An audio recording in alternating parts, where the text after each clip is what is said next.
Hallo Leute, schön, dass ihr wieder mit dabei seid. Ihr kennt sie sicher alle, unzählige Shorts, wo wieder gezeigt wird, was der Flipper Zero alles kann.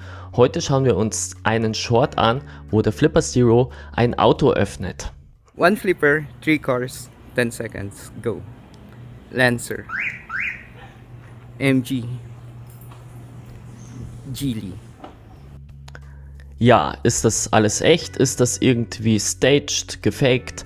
Wir schauen uns das Ganze mal an, ob sowas funktionieren kann, und dazu werden wir uns anschauen, wie das allgemein mal funktioniert, wie so eine Funkfernbedienung das Auto öffnet, was Rolling Code ist und ob es dann möglich ist, mit dem Flipper Zero hier irgendwie das Ganze zu manipulieren. Ja, wer schon öfters mal bei mir im Kanal Videos geschaut hat, wird sich vielleicht auch denken, ja, was schaut hier bei dir da hinten so unaufgeräumt aus? Ja, ich kann euch jetzt schon vorwarnen, dass demnächst eine kleine Videoreihe erscheinen wird zum Thema Hacken und Schwachstellen in Türzutrittssystemen. Ich habe vor, hier eine eigene Zutrittslösung zu bauen. Schau dann das Ganze mal an, wie das Ganze funktioniert und was es für Schwachstellen in so gängigen Türzutrittssystemen gibt, wie wir sie in großen Firmen, in großen Mietanlagen oder vielleicht sogar bei euch zu Hause finden. Spätestens jetzt wäre es vielleicht der richtige Zeitpunkt, ein Abo dazulassen, dann verpasst ihr dieses Special zur Sicherheit von Türzutrittslösungen nicht. Aber wie gesagt, heute wollen wir uns anschauen, wie sich der Flipper Zero im Bereich Sub-Gigahertz und insbesondere im Bereich Hacken von Autos schlägt. Ja, seid gespannt, wir starten wie immer nach dem Intro.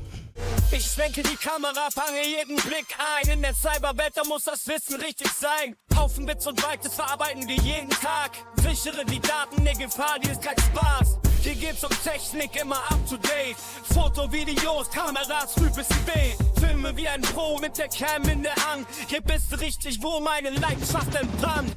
Mach die Augen auf, hier wird seine Story erzählt. In der digitalen Welt, wo Sicherheit gewählt. Foto, Video, ne Ziel, das ist unser Spiel, das uns zusammen entdecken, das digitale Gefühl. Ja, ich habe es bereits in der Einleitung gesagt. Heute schauen wir uns mal an, wie der Flipper Zero Autos knacken kann. Ob das Ganze möglich ist oder ob das Fake ist. Ja, dazu schauen wir uns einfach mal ein paar Shots an, wo hier irgendwelche random People versuchen, die Autos zu öffnen.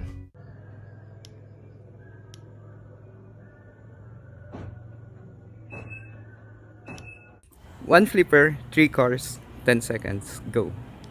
Lancer, MG, Geely. Ja, bevor wir uns mal anschauen, ob das tatsächlich funktioniert im Flipper, möchten wir uns erstmal mit den Grundlagen zum Rolling Code beschäftigen. Dazu habe ich meinen Flipper schon mit dem Rechner hier verbunden und wir schauen uns mal da was an. Ja, wenn wir von der Sicherheit von den Türschlüsseln von Autos reden, ich habe hier selber auch einen gerade mit dabei, dann reden wir vom Bereich Sub-Gigahertz. Die Schlüssel, die funken in dem Bereich, wo der Flipper Zero auch abdeckt. Das heißt, das ist schon mal ein gutes Zeichen, dass es auch tatsächlich funktionieren könnte. Doch, es ist natürlich nicht so einfach, wie man sich hier einfach denkt. Ja, dass ja statische Codes ausgespielt werden, die wir einfach aufnehmen können und somit wieder einfach rausschicken können. Und dann ist vielleicht das Auto offen. Nein, so einfach ist es nicht.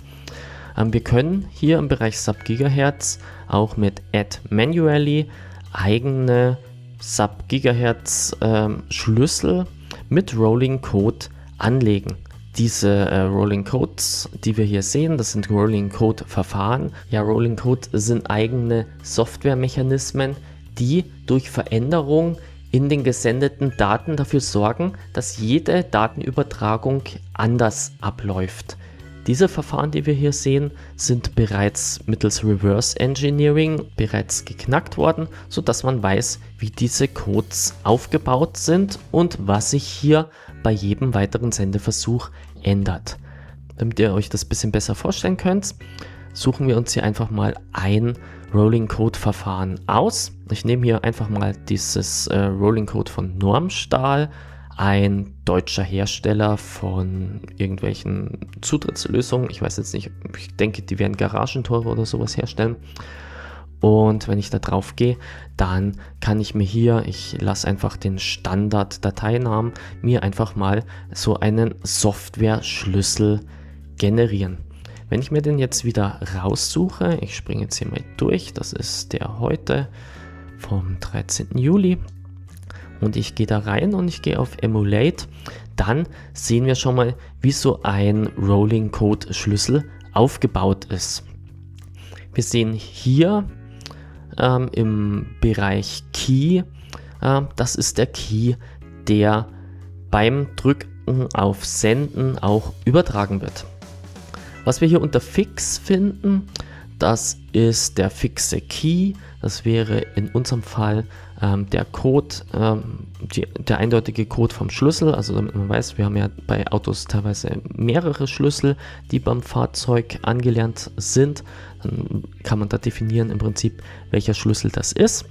Wir sehen dann rechts daneben den Counter, das ist im Prinzip unser Rolling Code, der sagt, der wievielte Sendevorgang ist das Ganze. Und nochmal, was wichtig wäre, wäre unten der Button. Das wäre zum Beispiel, wenn wir beim Schlüssel bleiben, wäre das im Prinzip auf oder zu, sage ich mal.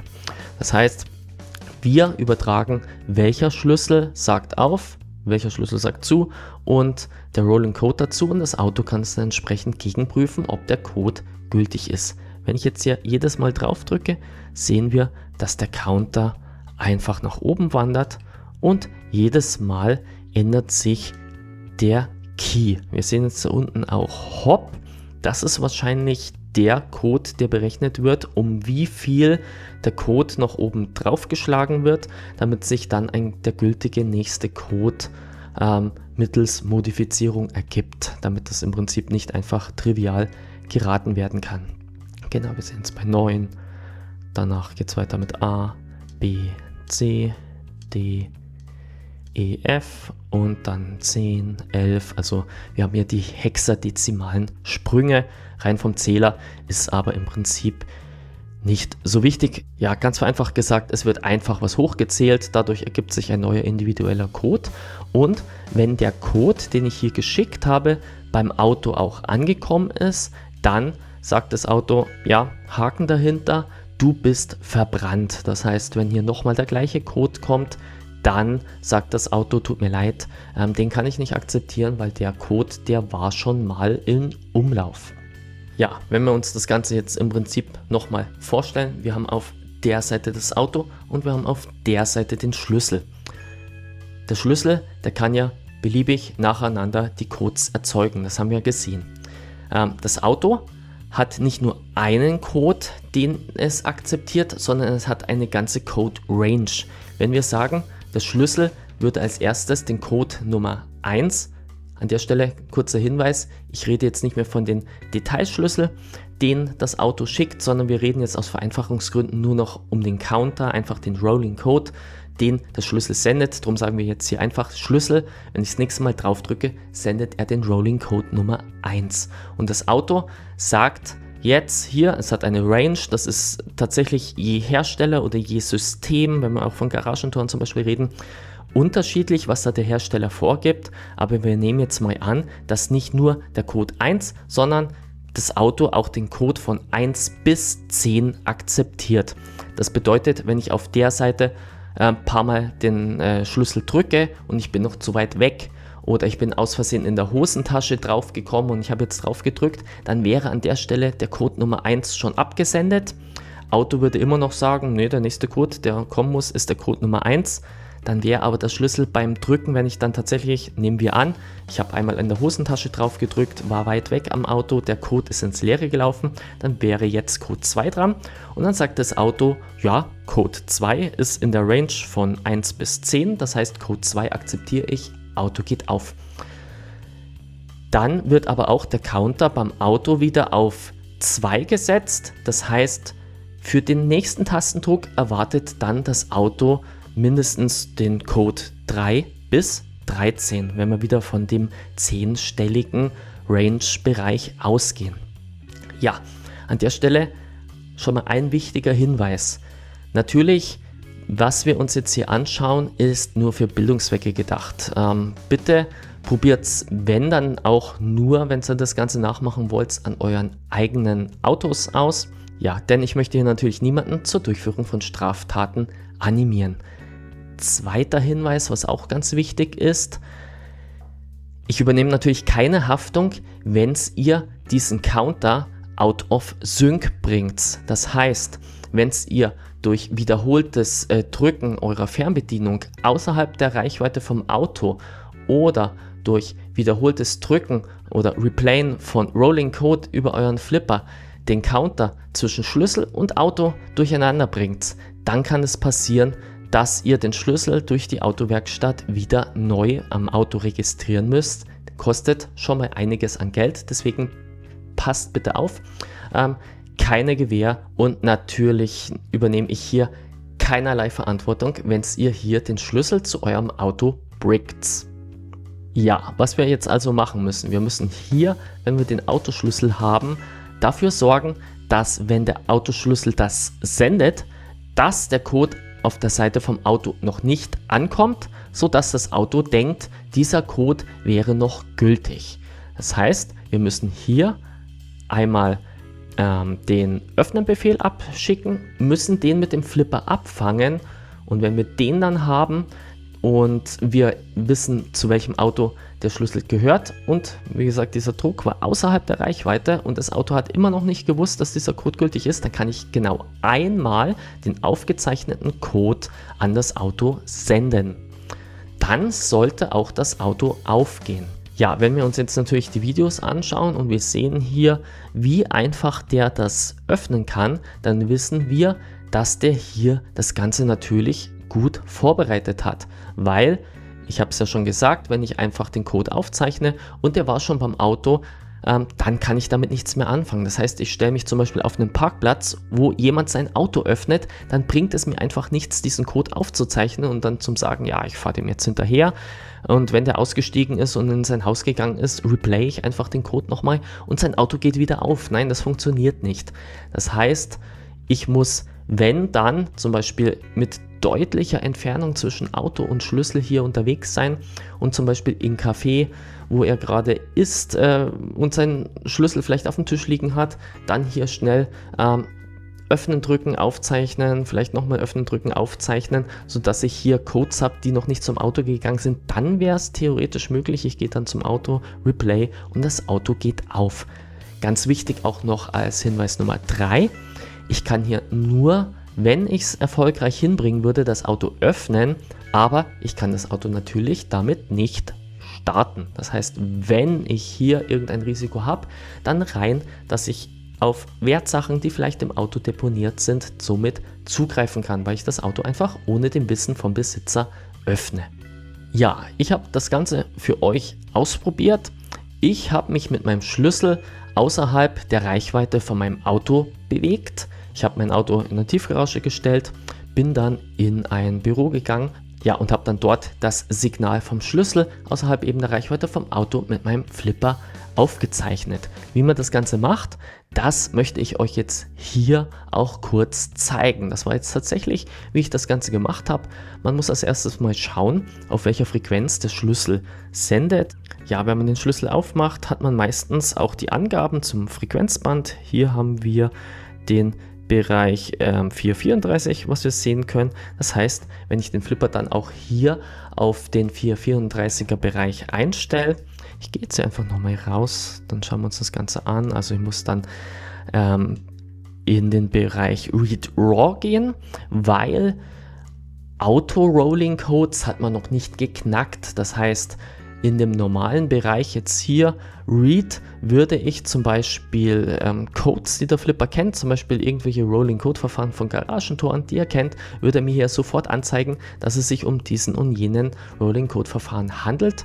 Da er aber Autoschlüssel Rolling Codes nicht kann, weil sie definitiv noch nicht geknackt sind, muss ich mit Read Raw arbeiten. Das heißt, hier links über Config reingehen auf 434 MHz, 434,07 ist in dem Fall der optimale Frequenzbereich, Modulation AM650, und dann sollte das Ganze funktionieren. Wenn ich dann die Aufzeichnung starte und ich drücke dann die Öffnen-Taste und ich zeichne das Ganze auf, ich zeige es euch hier auch gerade nochmal, wie ich es dann tatsächlich gemacht habe, dann bin ich vorbereitet und wenn ich dann zum Auto hingehe, dann sollte es theoretisch funktionieren. Wir schauen uns das jetzt mal an. Ich bin dann in die Tiefgarage gegangen, bin dann zu meinem Auto hingegangen und habe dann drauf gedrückt, habe es dann tatsächlich versucht. Es hat dann ein bisschen länger gedauert, weil ich habe anscheinend ein bisschen zu lange gewartet mit der Aufzeichnung, mit dem Tastendruck und dann ist auch tatsächlich, ihr seht es jetzt hier auch, hat sich das Auto erfolgreich geöffnet. Ja, was können wir also sagen? Die Videos sind echt, aber doch nicht echt. Das heißt, ja, es funktioniert. Auch bei Rolling Code Verfahren kann ich mit dem Flipper Zero hier theoretisch, also es ist, ihr habt es ja gesehen, es ist hier sehr theoretisch möglich, das Auto zu öffnen, aber wie gesagt, ich kann nicht wegfahren. Das heißt, der hier diese Shorts gemacht hat, der hat eben bewusst mit dieser Desinformation gespielt, dass er das hier entsprechend vorbereitet hat. In dem einen Video, wo er das Ganze auch mit 3 Autos ganz schnell hintereinander gemacht hat, da hat er die Sub-Gigahertz Playlist genutzt. Das heißt, ich kann hier 3 Signale vorbereiten, aufzeichnen, kann hier eine Playlist reinhauen und dann führt der Flipper nacheinander alle 3 Sub-Gigahertz Befehle aus. Deswegen schaut es hier aus, als ob der hier mit dem Flipper einfach universell Peng, Peng, Peng und alle Autos aufgemacht hat. Doch, wie gesagt, alles gestaged. Ja, ich hoffe, euch hat dieser kleine Einblick hinter die Kulissen zu diesem Short gefallen. Wenn es euch gefallen hat, würde ich mich auch freuen, wenn ihr einen Daumen nach oben da lasst, den Kanal abonniert und auch die Glocke drücken nicht vergessen. Dann werdet ihr auch benachrichtigt, wenn ihr neue Videos von mir zum Bereich IT-Security und Hacking bekommt. Ja, was sind eure Kommentare zu dem Video? Ich würde mich freuen, wenn ihr eure Meinung da lasst. Ich freue mich auch immer über neue Themenvorschläge. Ja, ich gehe da natürlich gerne auf eure Wünsche ein und wenn ihr hier bestimmte Themen, wie gesagt, habt, dann würde es mich freuen, weil dann mache ich auch mal ein Video vielleicht für deinen Wunsch. Ja, es freut mich immer, wenn es euch gefallen hat und ich würde mich freuen, wenn wir uns beim nächsten Video von mir wiedersehen. In diesem Sinne, macht's es gut. Ciao, euer Rek.